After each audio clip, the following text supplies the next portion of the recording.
Previously in Bold Moments. She told me this line that really changed my perspective in life. Like she said, if Christ did not give up on me, I will never give up on you. Why do we need to embrace sadness? I think because, Ralph, basically, if you will not know the sadness, you will not appreciate happiness. It's like, if you're not gone through the darkness, you will not appreciate the light. And I think it's really more of, if you don't love yourself, you cannot give a piece of yourself to other people because you don't have it. We are on a mission to help you achieve your fullest potential and make you realize that you're one bold decision away from changing everything. This is Bold Moments. In this episode, we will continue discussing the power of authenticity and how you can change your life by becoming self-aware. Ako yung ginawa ko lang is really more of crying. And don't resist. Don't resist the feeling. Pagdaanan pero wag tirahan. Yeah, because without this depression, it will not help me to be real. And I will not ever imagine how can I love myself more because of that experience. Why is love a driving force? Why is it not about competition? Why is it not about perfection? Sometimes, if you want to be perfect, you go ahead, right? You get ahead, you achieve some stuff. But why is if you love a don't powerful put force? your love, dun ka napapagod eh. Kasi parang you feel very victorious outside, but you feel empty inside. So true. So true. Why then love? So that's why there is siguro mga suicidal tendencies. Imagine those big people, like a lot of money, celebrity, but they by paper they're perfect, right? And people are really looking up to them because they're very famous. Yes. But they have these suicide reports. Right. And then they hate take their life. sometimes. Yeah. Why is love the driving force, and why is love should be the driving force for you to move forward? Because it's what's really inside, and you really have to show it to the world. Because like what I've told you, love is really unilateral. Sa sobrang dami mo ng pagmamahal because of your self-worth, because the people really surrounds you showing your love. Parang you just wanted to, give out and tell the world like what love can do.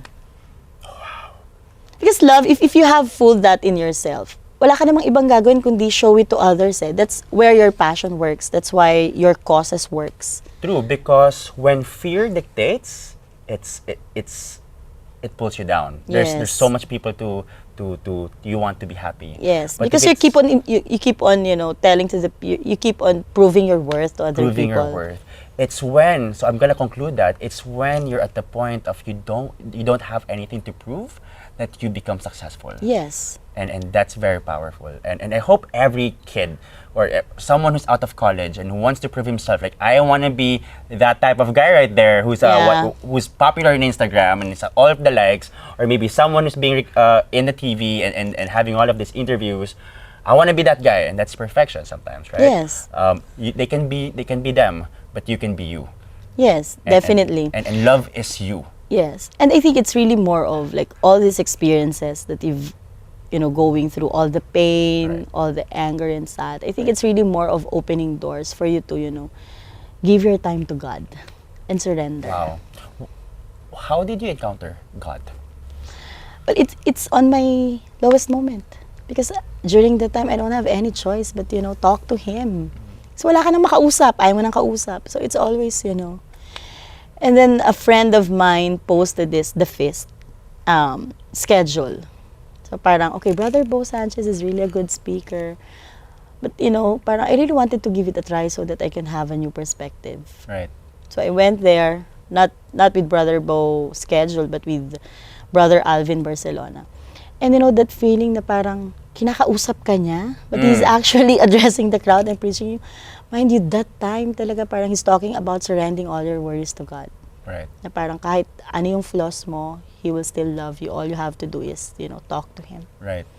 And whatever you're going through is really part of the process for you to become a good person. Right. So that you are not meant to carry this all by yourself. Yes. And I could not say that I'm a perfect human being, Ralph. I really have my highs and lows. And you know that. You could feel that, diba? You will message me na parang, Shirley, I'm praying for you. Kasi siguro yung old life ko would be more of, oh no, Ralph, I'm okay. Don't worry about me. But this new life really teach me is that to accept the love and to receive the love. And be be in a space of gratitude. Right, Na right. parang maybe God is using other people to show that you're loved. What is one thing that you realize about our Creator, your God? His love is really big. And you really have to trust the process.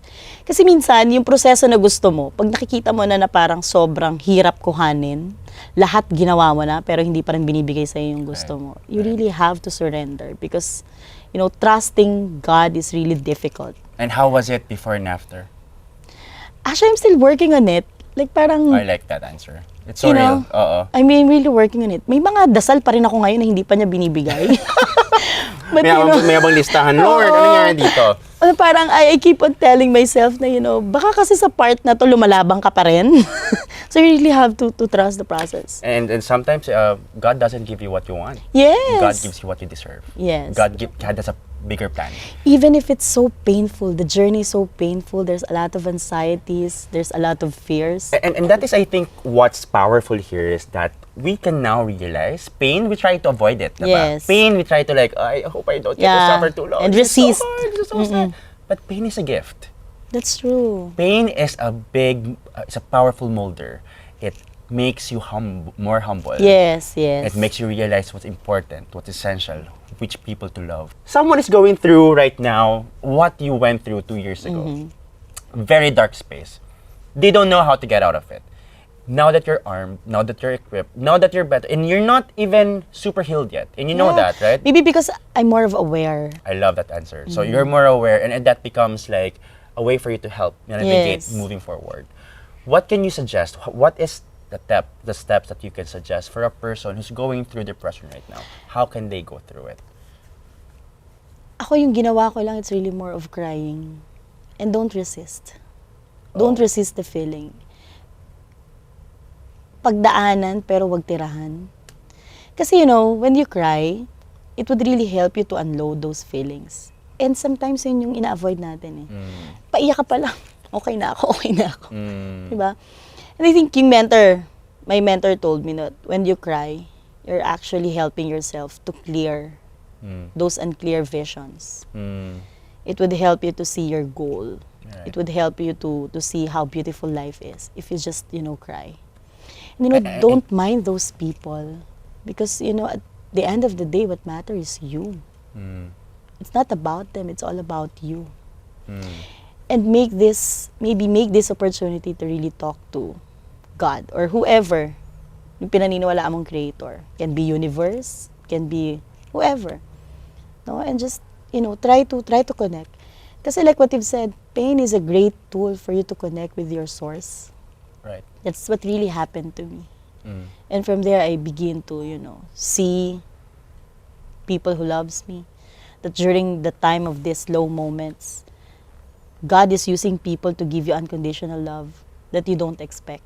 And I think also that depression becomes a stepping stone for Yes. something greater. People think that it is like a dark tunnel and there's no Actually, end. What's the purpose? What's the point? Yes. It's actually my turning point. It's actually a greatest gift that I received from God. Depression became Depression. your greatest Yes. gift. How can you say that? Because without this depression, it will not help me to be real. And I will not ever imagine how can I love myself more because of that experience. That I value myself more. That people loves me even if you're depressed, even if you're not perfect. And that I think what's really matter and what keeps me going. Right. It's really more of a self-love because of depression. First, you have to have self-awareness. Yes. Second, what is the next step that they can do? They can trust God. Of course, Yeah. they will trust God. And what's the next step? Just take one day at a time. Take it one day at a time. Don't force yourself like, okay, I've been done with the depression, I should be successful afterwards. Right. Because everybody has its own phase. They wanted to get away. Like, Yes. they said I'm gonna have a great ending. Yeah. So I'm just they want to expedite the process. But you have to go through the process. Yes, one day at a time. So that it will be learned deep. Yeah. And if hindi mo pa nakuha yung gusto mo at this time, then try it again. If you fail, try it again. so Fail fast. So there's no clear sentence like, oh, this surprise is gonna be Yes. for 8 months only. Yeah. By that time, graduation time. And we're gonna celebrate No, in no, a no, bar. and- definitely no. Because every human being has its own phase, and nobody should dictate to you what to do. So everybody Its has their own- own journey. Yeah. And their journey, they accept that it is their own. They have their Yeah. own timeline. Embrace it. Yeah, And- even and- if it's how matters slow, the process, you have to endure it and take the journey. Just keep going one day Right. at a time. And can I add to that? The next step would be also to ask for help. Yes, definitely. People thought that it's a lone journey, like just me alone, me and my depression, like me and these dark Yeah. clouds every Yeah. morning, me and this hopelessness. But then also there are people who cares about you. Yes. You might not know it yet because you're feeling so low Yes, and everything yes. feels hopeless. But then there are people who cares. Yeah, I think it comes kasi with the embracing your vulnerabilities. When you embrace your vulnerability, you Then get that's to you can get help from other people. True. All the love from other people. True. Because if you will not accept your weaknesses, definitely you have this mask that I can do everything without your help. masks. I love that, and you shared that to me. That's always one of your the things you share when it comes to your talks. Is it important to wear a mask? Now, by mask, I'm just gonna clarify for everybody. It's like what the facade that you show to Yeah. people, but might not be the most authentic you. Is it important to wear masks? But from what I've learned, no. Parang it's so tiring. Imagine that you have mask wearing in front of your family. You're a different Ralph. Then when you go with your friends, you're also a different Ralph. So imagine those masks covering you, the authentic you. It's so tiring. And alam mo yan, parang nawawala na kasi yung identity mo. Like, sino na ba ako? Even ikaw sa sarili mo, kino-question mo na. Right. Kung sino ka ba talaga. Up to the point na nalilito ka na. Kasi sa dami ng mask na winear mo, you were not able to choose who you really are. Right. So, people would love the authentic you, the real you, if you chose to love yourself first. What is the next step for you to remove the mask? In front of your family, in front of your friends. Like, okay, so I have a mask in front of my family. What do I do? Okay, let me choose to be authentic. How does that look like? It would be very hard. No? I think that would be the most painful stage because by removing those masks, you're gonna see who are the true people that loves you. Ooh. Because there might be, people who will not love the real you, so they're just gonna walk out of your life. Then you have to be prepared. Wow. But again, So you know your groupie the moment you remove the Yeah. mask, and that they might not be the actual groupie that you are Yes. we have right now, right?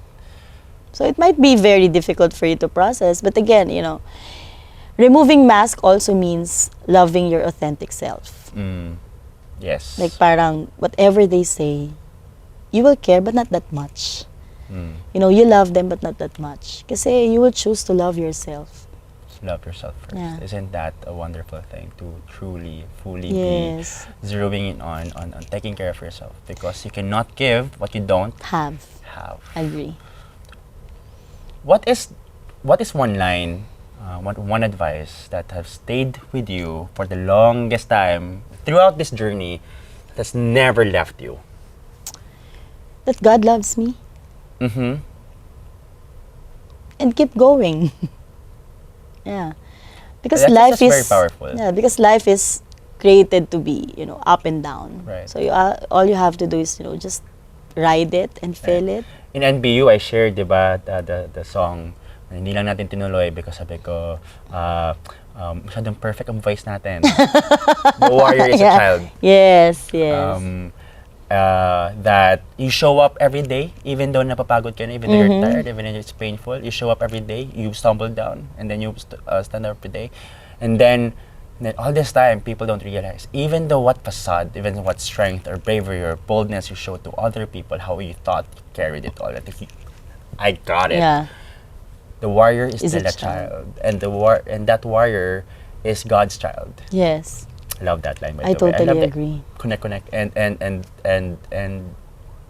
that makes you realize that all this battle is not yours alone. Yeah. And that you have a God, and that you have a bigger being. You have a higher person, higher being, who's there, who's guiding you to Yeah. brave through all of these battles. Totally agree. And I think, bakit child yung ginamit in that song, it's really because if you're gonna observe the mind of a child and an adult, if you're gonna compare, they have both brains. Right.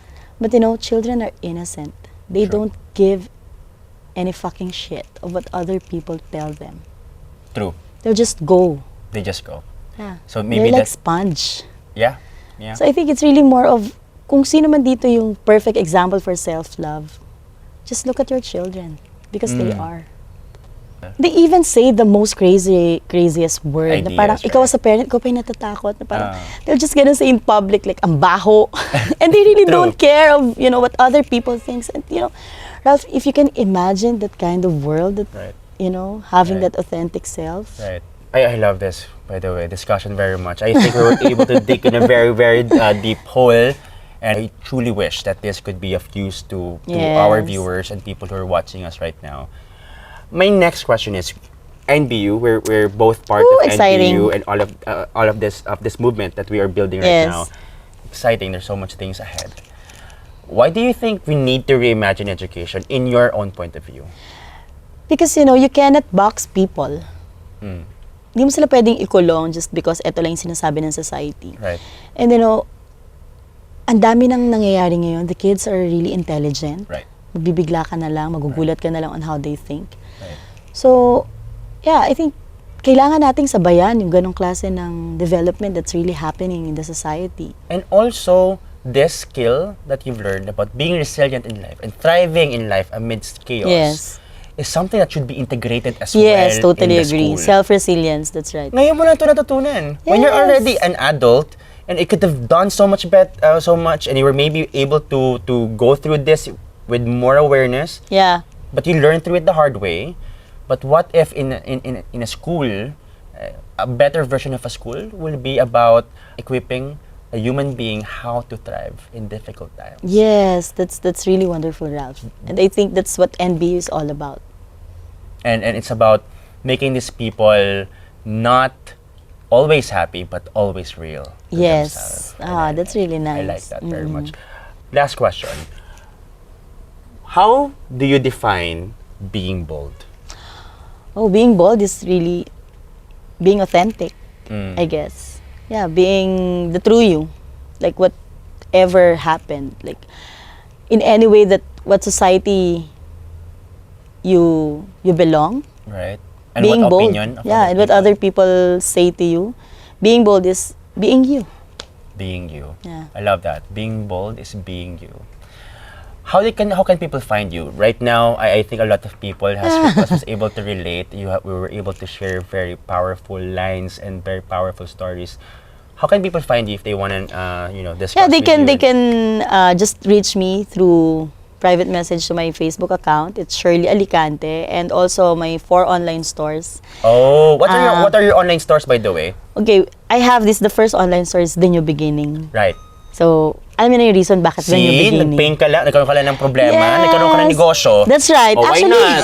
Oo, turn natin that's to gold. ano. Oo, pagkakitaan natin yung problema. Yeah, I think that's the similarity and the commonalities among the speaker of NBU. Yes. Kasi when I check, sabi ko nga parang lahat sila may mga painful experiences, Yes, but yes. this painful experience really brings to their success. So Yes. parang baka kailangan ko din siya. Naging mas totoo sila dahil sa kanilang pain. Yes. Totoo. So, yeah, actually, I'm relaying my customers because each online stores that I have this parang mga small note of words of encouragement. Nice. Like in The New Beginning, I have this keep going.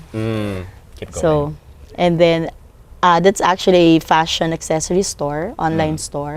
How can they And find that? How can they go? What's the name? website? They can search it in Facebook, The New Beginning, Okay. Instagram, The New Beginning. Okay. And then yung beginning story kasi it's really more of, don't be afraid of getting the new beginnings because it's really magical. It can really change your life. Yeah, So yeah. kahit na 50 years old ka na, don't be afraid of having new beginnings. There's another accessory there. You are enough. I love that very much. I saw that in one of my teammates It's or staff ko. Rare Manila. Yeah. So Rare Manila yun. we created this Rare Manila, of course together with my brother and my husband. Nice. It's something that, when I was going through a depression, parang we really wanted to make a remembrance ba na when you feel down, Right.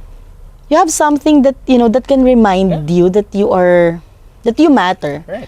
So that's why we decided to have a personalized Right. store, a fashion accessories online Right, store. right. Na parang it can be a photo of your family that would remind you that you are rare, that you are enough, that you are loved. I like So that's what's the mission of See? the ano. May pupuntahan talaga itong mga natin, pain natin. Yes, Nakakreate siya that's ng mga really jewelry true. and itong mga empowering. Yeah, but it's really like a symbol. For me it's a business, but it's really more of the business. Yeah. It's really more of telling the people that you are not alone. Right. Like in my own little way. I just want to say that you're doing a really good job with that. Thank you, That's Ralph. good. We need more powerful messages, powerful reminders every day. What are the other two?